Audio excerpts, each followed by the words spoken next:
तुम्ही पाहत आहात कबीर न्यूज नेटवर्क त्र्यंबकेश्वर. निर्भीड विचार, परखड मांडणी आणि बेधडक बातम्या. त्र्यंबकेश्वर तालुक्यातील प्रत्येक घडामोडीचा अचूक वेध घेण्यासाठी सज्ज आहोत आम्ही. तालुक्यातील ताज्या अपडेट्ससाठी आता सबस्क्राईब करा कबीर न्यूज नेटवर्क त्र्यंबकेश्वर. दुगारवाडी धबधब्यावर काळजाचा ठोका चुकवणारी घटना. नाशिक रोडच्या 20 वर्षीय युवकाचा बुडून दुर्दैवी मृत्यू. नमस्कार, मी अमिता गावंडे. कबीर न्यूज नेटवर्क त्र्यंबकेश्वर मध्ये आपले स्वागत आहे. त्र्यंबकेश्वर परिसरातील प्रसिद्ध पर्यटन स्थळ असलेल्या दुगारवाडी धबधब्यातून एक अत्यंत धक्कादायक आणि मनाला चटका लावणारी बातमी समोर येत आहे. पावसाचा आनंद घेण्यासाठी आलेल्या नाशिक रोडच्या एका 20 वर्षीय तरुणाचा धबधब्याच्या पाण्याच्या प्रवाहात बुडून दुर्दैवी मृत्यू झाला आहे. या घटनेमुळे संपूर्ण परिसरात प्रचंड खळबळ उडाली असून मृत तरुणाच्या मित्रांनाही मोठा मानसिक धक्का बसला आहे. नाशिक रोड येथील जेल रोड परिसरातील 7 युवक आणि 3 युवती असा एकूण 10 जणांचा ग्रुप गुरुवार दिनांक 16 जुलै रोजी दुगारवाडी धबधबा परिसरात पर्यटनासाठी आला होता. निसर्गाचा आणि पावसाचा आनंद घेत असतानाच दुपारी 12:30 वाजेच्या सुमारास ही काळजाचा ठोका चुकवणारी घटना घडली.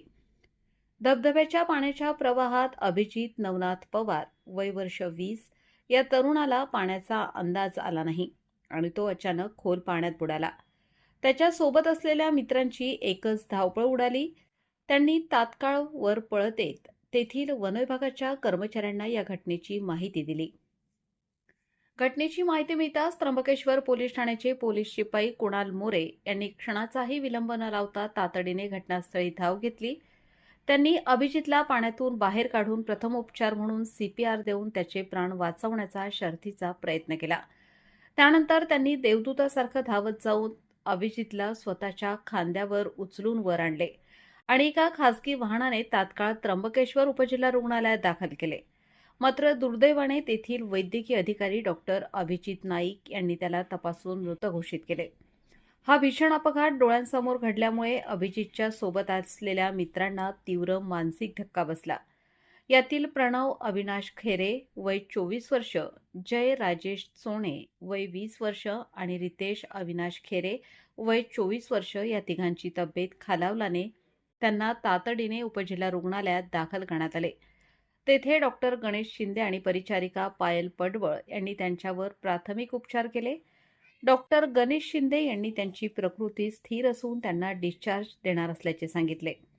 या घटनेची माहिती मिळताच उपजिल्हा रुग्णालयात सहाय्यक पोलीस निरीक्षक राजेश गावित, PSI जायभावे, पोलीस हवालदार रुपेश कुमार मुळाने, गंगावणे, जीवन जाधव, प्रशांत बच्छाव आणि नागरे यांनी धाव घेत परिस्थितीची पाहणी केली. तर किरण चौधरी यांनी मयत युवकाच्या कुटुंबियांना धीर दिला. अभिजित पवार याच्या मृतदेहाचा पंचनामा करून शवविच्छेदनासाठी नाशिक जिल्हा रुग्णालयात पाठवण्यात आला आहे. पर्यटकांच्या या अतिउत्साहामुळे एका हसत्या खेळत्या 20 वर्षांच्या तरुणाला आपला जीव गमवावा लागला आहे. याच पार्श्वभूमीवर त्र्यंबकेश्वर पोलीस प्रशासन आणि वनविभागाच्या वतीने पर्यटकांना एक नम्र आणि महत्त्वाचे आवाहन करण्यात आले आहे. पावसाळ्यात अतिउत्साहाच्या भरात अनोळखी ठिकाणी, डोंगर दऱ्यांमध्ये किंवा पाण्याचा अंदाज नसलेल्या ठिकाणी पर्यटकांनी उतरू नये. निसर्गाचा आनंद जरूर घ्या, पण स्वतःच्या आणि आपल्या कुटुंबाच्या जीवाची काळजी घ्या. त्र्यंबकेश्वर आणि परिसरातील अशाच ताज्या आणि महत्त्वाच्या घडामोडींसाठी पाहत रहा कबीर न्यूज नेटवर्क त्र्यंबकेश्वर. चॅनलला लाईक, शेअर आणि सबस्क्राईब करायला विसरू नका.